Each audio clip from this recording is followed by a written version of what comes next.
জানো, তবু বলছি মা, তোমার বাস যে বিজ্ঞ হয়ে শিলাতে প্রকৃতিতে এই সরল বিশ্বাসটা তিনার পুরোপুরি আসছে না। মা, তুমি আজই প্রমাণ করে দাও যে ওই শিলাতেই তুমি বাস করো। এবার যেন তিনি সম্পূর্ণ বিশ্বাস করতে বাধ্য হন। প্রমাণ দাও মা, প্রমাণ দাও।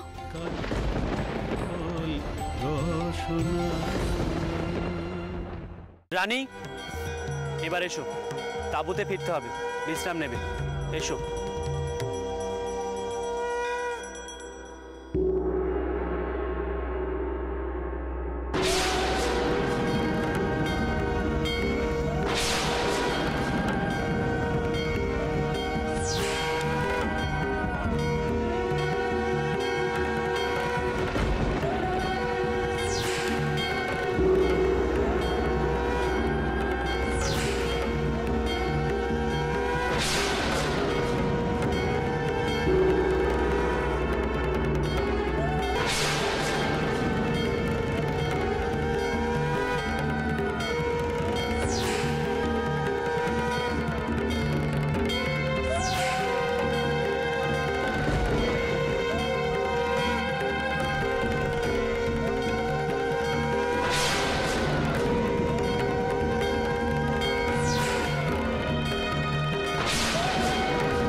ছড়িয়ে আছো বিশ্বলোকে, রূপে অরূপে মাগো অগ্নি আলোকে, তুমি মাগো ব্রহ্মময়ী।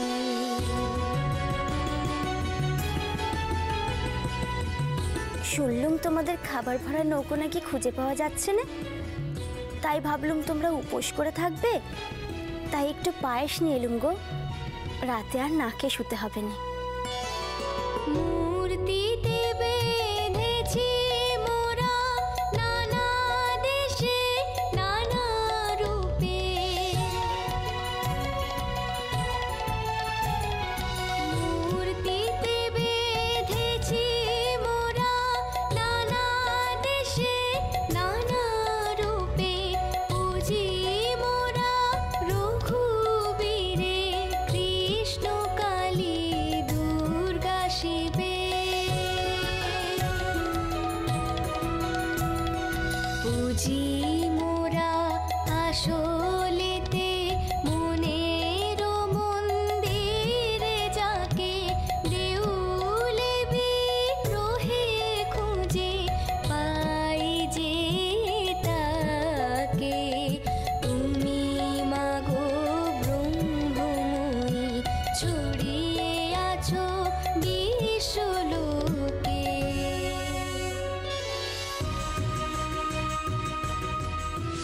আমি এখানে কাছেই থাকি, আমার কর্তা শোল মাছ এনেছিল, তা মারা গেছে শোল মাছগুলো, তো সেগুলোকেই বাঁচাতে যাচ্ছি।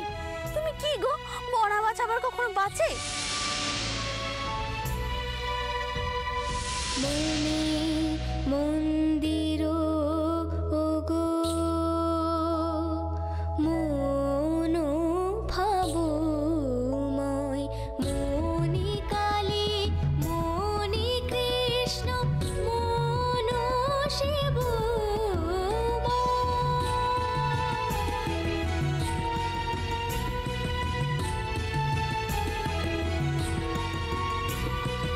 আকাশে বা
কি দেখছি আমরা?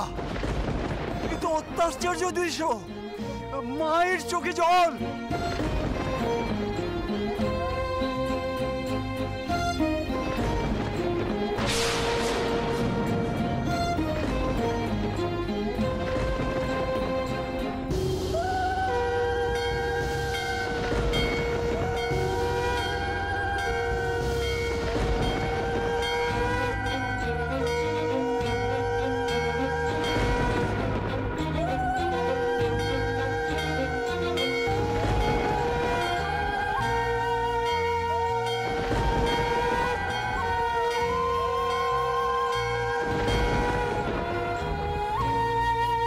দেখুন দাস মশাই,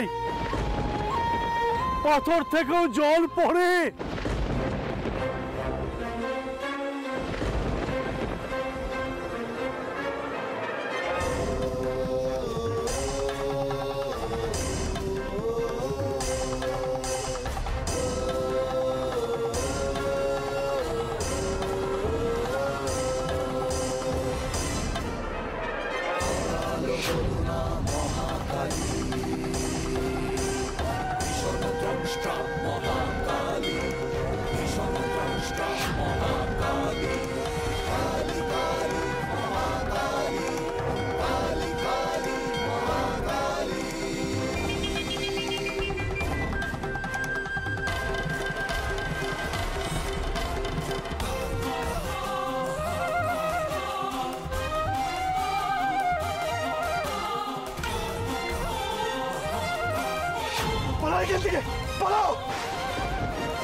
नमस्ते कालिके माता शक्ति प्रदायिनी। नमस्ते कालिके माता अभय प्रदायिनी।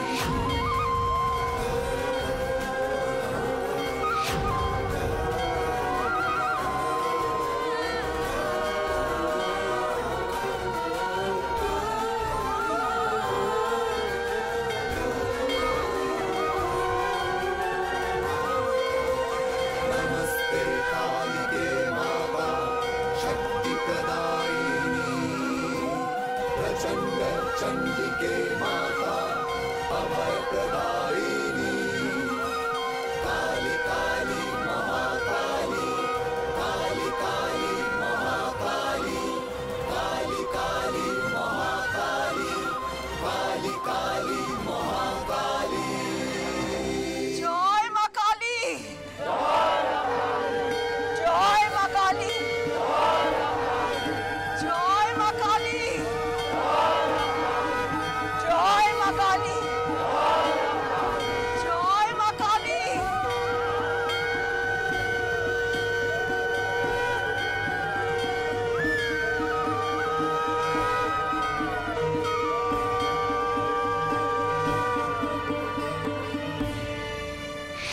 রানী!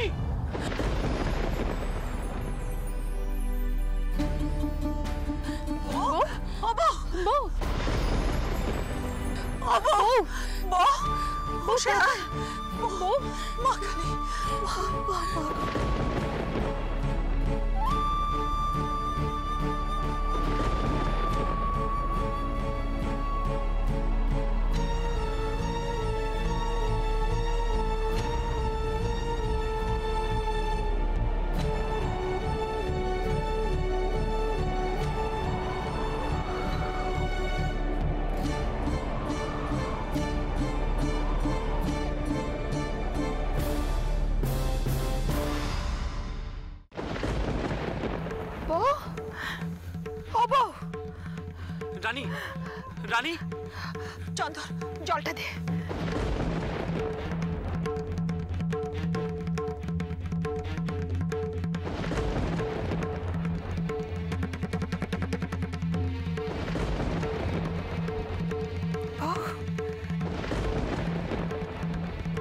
ও বউ,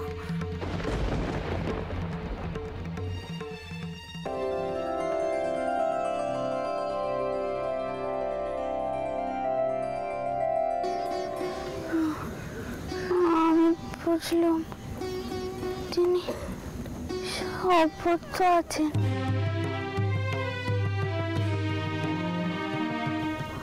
হাতের মধ্যেও আছেন, আবার 10 দিকেও আছেন।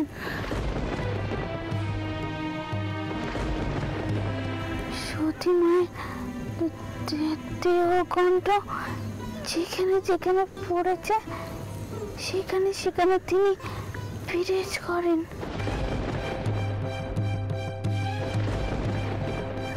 আবার আবার বাইরেও বিরাজ করেন।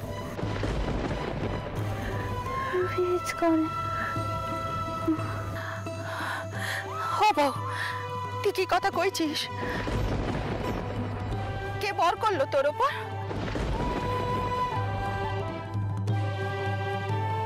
মনে হচ্ছে শাস্ত্রে পড়া পণ্ডিত কথা কইছে।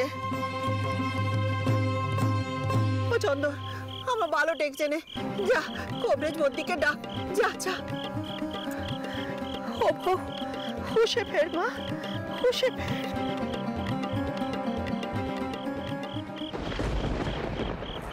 কোথায় যাচ্ছেন দাসমশাই? কবিরাজ বৈদ্য ডাকার কোনো প্রয়োজন নেই। আজ রাতটা বিশ্রাম নিতে দিন, দেখবেন কাল সকালে সব ঠিক হয়ে যাবে।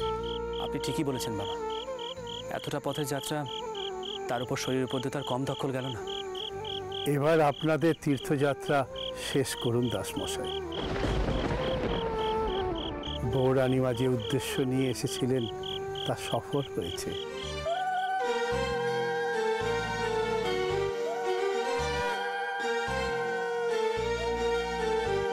জয় মা কালী। বাবা কি বলছেন আপনি? এই পর্যন্তই আমাদের যাত্রা? আচ্ছা বাবা, আপনারা ফিরবেন তো? না দাসমশাই, চড়ই বেটি, চলাই তো আমাদের জীবন। এরপর দূর কোনো পিঠের উদ্দেশ্যে রওনা হব, হয়তো মরুতীর্থ হিংলাজ, না হয় তুষারতীর্থ অমরনাথের পথে। মা যেখানে নিয়ে যাবেন। তবে আপনাদের এখনই ফিরে যাওয়া উচিত, তাতেই আপনাদের মঙ্গল। বেশ, আপনি যা বলবেন তাই হবে। বাবা, আপনাদের সাথে কবে আবার সাক্ষাৎ হবে? এতদিন ধরে আপনারা আমাদের সাথে ছিলেন, বড় ভালো সময় কেটেছে। আমাদের যে কোনো মায়ার বাঁধনে জড়াতে নেই দাসমশাই। মা চাইলে আমাদের আবার দেখা হবে। তবে এবারের মতো আমাদের বিদায় দিন দাসমশাই। কল্যাণ হোক।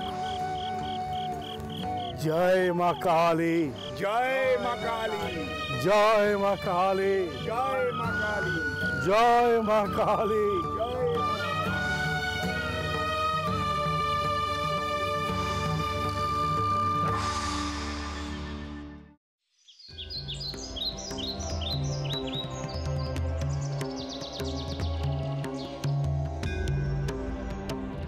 মিত্তির আগে চন্দ্র নেই বলে হিসেবে এত গরমিল? হ্যাঁ, এবছর তো দেখছি ব্যবসা খুব কম হয়েছে।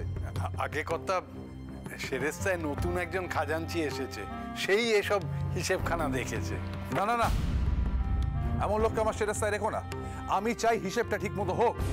এই হিসেবের ভিত্তিতে আমি এগোবো কি করে? আগে কথা এক্ষুনি তাকে ডেকে পাঠাচ্ছি। বংশী, বংশী, একবার সেরেস্তায় যা তো, গিয়ে ওখানে নতুন যে খাজাঞ্চি মশাই এসছেন তাকে একবার ডেকে আন। ছেলেটাও সেই যে ভ্রমণে বেরোলো, ফেরার নাম পর্যন্ত নেই, একটা খবর পর্যন্ত দিল না। কর্তা, কর্তা, ছোট কর্তা সর্দারকে পাঠিয়েছেন, তেনারা এসে পড়েছেন প্রায়। কি বলছো মিত্তির? চন্দ্র প্রায় এসে পড়েছে? এ তো অত্যন্ত সুখবর। চন্দ্র, মিত্তির, মিত্তির একটা কাজ করো। হ্যাঁ, এই যে নতুন লোকটি না, একে তাড়ানোর প্রয়োজন নেই। দেখো গরিব মানুষ, ওকে একটু শিখিয়ে পড়িয়ে নিও। হ্যাঁ, যাও। আগে কর্তা। চন্দ্র প্রায় এসে পড়েছে।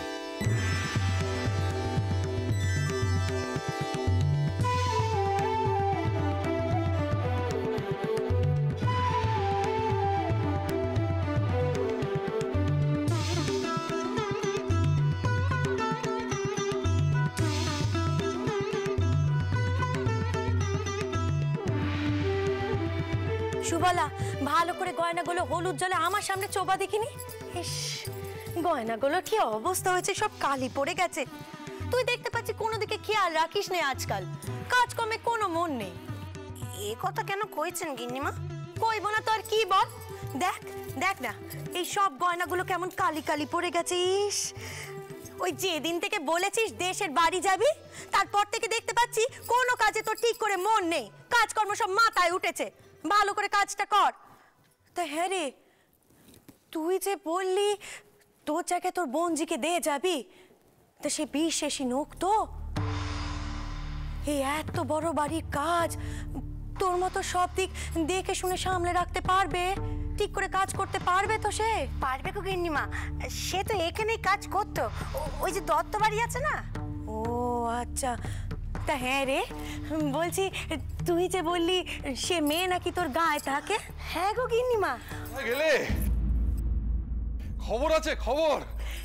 এ কি আপনি এমন অসময় অন্ধরে? কি মিষ্টি মুখ করাবে বলো, তাহলে একটা সুখবর দেব। সুখবর আছে? কি হয়েছে বলুন না। আপনাকে এত আনন্দে দেখে মনে হচ্ছে আপনার বয়স কেন সত্যি সত্যি কমে গেছে। বলো দেখি, আন্দাজ করো কি হয়েছে। নিশ্চয়ই ব্যবসাতে আপনি একটা বড় রকমের লাভ পেয়েছেন। দূর দূর দূর, কি লাভ হচ্ছে হিসেব থেকে বুঝতেই পারছি না। সেসব কিছু হয়নি, কিছু হয়নি। ও মা, হলো না? আচ্ছা আচ্ছা, তাহলে তাহলে কি হতে পারে, কি হতে পারে? হ্যাঁ, বুঝতে পেরেছি, আপনি নিশ্চয় নতুন কোনো ব্যবসা শুরু করতে চলেছেন। খালি ব্যবসা আর ব্যবসা, আমি বুঝি শুধু টাকা গুনি। তোমার ছেলে বাড়ি ফিরছে, সর্দারি মাত্র খবর নিয়ে এসেছে। সত্যি সত্যি চন্দর, আমার চন্দর, চন্দর বাড়ি ফিরছে। চন্দ্র, থাক থাক বাবা, থাক থাক থাক থাক। তোমার তোমার তীর্থ ভ্রমণ কেমন হলো? সব কুশল তো বাবা? হ্যাঁ বাবা মশাই, আমরা সবাই ভালো আছি। এই তীর্থ ভ্রমণে গিয়ে এক আশ্চর্য অভিজ্ঞতা হলো। সত্যি না গেলে হয়তো জীবনে অনেক কিছু পাওয়া হতো না। এই এতদিনে বাড়িটা আবার প্রাণ ফিরে পেল। তুমি, বৌমারা, পিসিমা বাড়িতে না থাকায় বাড়িটা বড্ড ফাঁকা ফাঁকা লাগছিল বাবা। থাক থাক থাক থাক থাক, বেঁচে থাকো বাবা, বেঁচে থাকো। তোমরা যাবাই স্তক, দাদা এবং বৌঠান খুব চিন্তায় পড়েছিলেন। আসলে পিসিমাকে নিয়ে বড় দুশ্চিন্তা হচ্ছিল। একে বয়স হয়েছে, তাই এতটা পথের ধকল, সেই আর কি। বাবা মশাই, ফুলঠাকুমার বয়স হলে কি হবে, তিনি আমাদের সঙ্গে সমান তালে বেরিয়েছেন, আর সব মন্দিরে গিয়ে পুজোও দিয়েছেন। সব শুনবো বাবা, সব শুনবো। এখন তুমি ঘরে যাও, তোমার মা তোমার দেখার জন্য অধীর আগ্রহে অপেক্ষা করছেন। আমি ইতিমধ্যে মেয়েদের পালকি খিড়কির দোর দিয়ে অন্দরে পাঠিয়ে দিয়েছি। যাও। শুধু মা নয়, মেয়েকে দেখার জন্য মনটা বড় কেমন করছে। আমি আসছি বাবা মশাই। যাও যাও।